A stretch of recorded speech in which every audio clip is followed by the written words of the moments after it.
President, Excellencies, ladies and gentlemen, I had many ideas for today's speech, but one by one I discarded them. Here's why. We live in turbulent times. After a short break from history that some of us enjoyed, it has again caught up with us all. In times like these, when the world seems out of joint, when the old seems to be dying, but the new cannot yet be born, what we need is a return to basics. To questions about what's right and what's wrong, what's true and what's false, what's actually happened and what's just a figment of propaganda.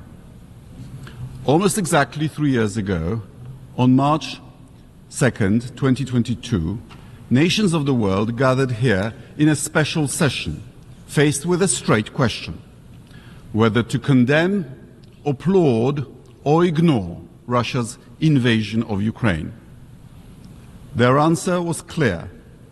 The measure condemning Vladimir Putin's actions was adopted by a vote of 141 in favor, with 35 abstentions, and unequivocal reaffirmation of our commitment to Ukraine's sovereignty, independence, unity and territorial integrity.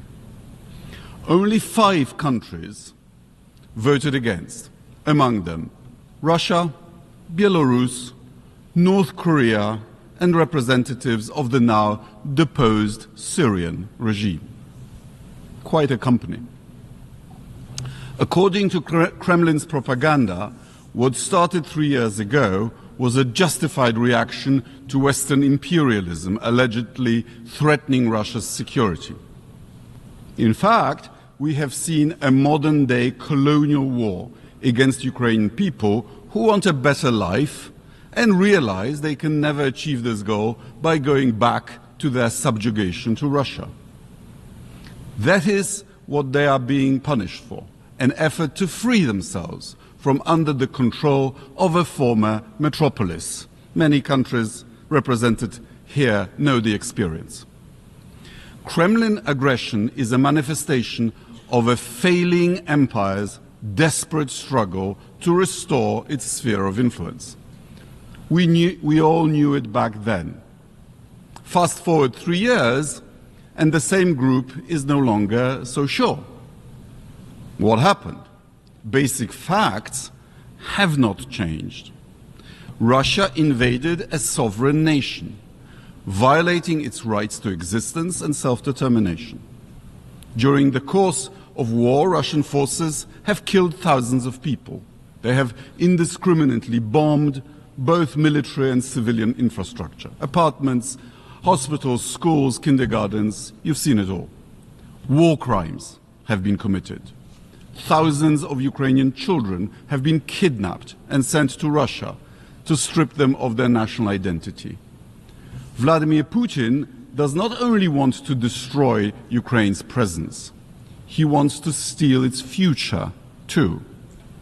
We all knew it back then. We still actually know it.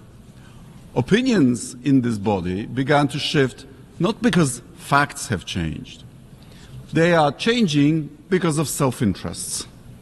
Some of our member states now seem to believe that ending the war at any cost and restoring business as usual with Russia will be beneficial. As a representative of the country neighboring both Russia and Ukraine, I can tell you it will not. By normalizing relations with Moscow, you would be entrusting your security and economic stability to an autocrat and a war criminal in an international environment much more unstable than it was a decade ago. Russian victory, may it never come, would not create a more just global order. It wouldn't benefit countries dissatisfied with where things stand now. It wouldn't even bring about a more just and prosperous Russia. Suffice to say, there are now more political prisoners in Russia than there were in the 1980s when the Soviet Union invaded Afghanistan. there are many more casualties as well. Repercussions of an appeasement would also not be limited to Russia's immediate neighborhood. Kremlin's green men, well known from Donbass, are already present in African, Latin American and Asian countries operating under different names. Let Putin win in Ukraine and their activities will only intensify.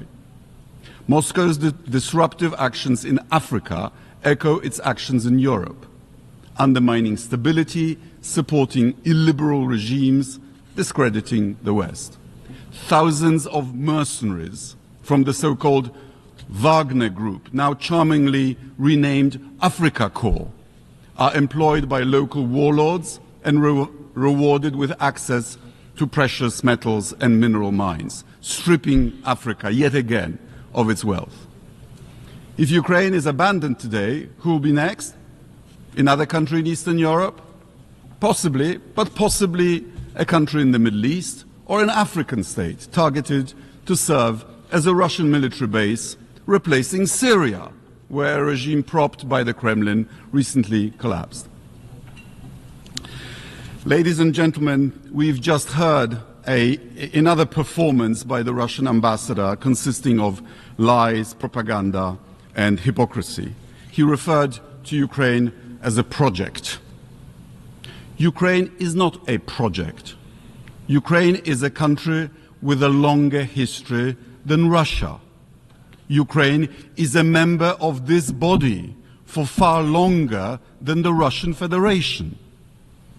Ukraine has a history, language, and identity and aspirations all of its own, with borders confirmed several times in treaties by the Russian Federation. The mission of this body, from its foundation, has been to decolonize, not to recolonize. International community cannot appease aggression because violence reproduces by indifference. Basic facts that prompted our strong, unified reaction 3 years ago have remained unchanged. And when the facts don't change, we should stick to our guns. Poland, of course, supports peace, but peace that is stable and with justice for the victim of aggression. Thank you very much.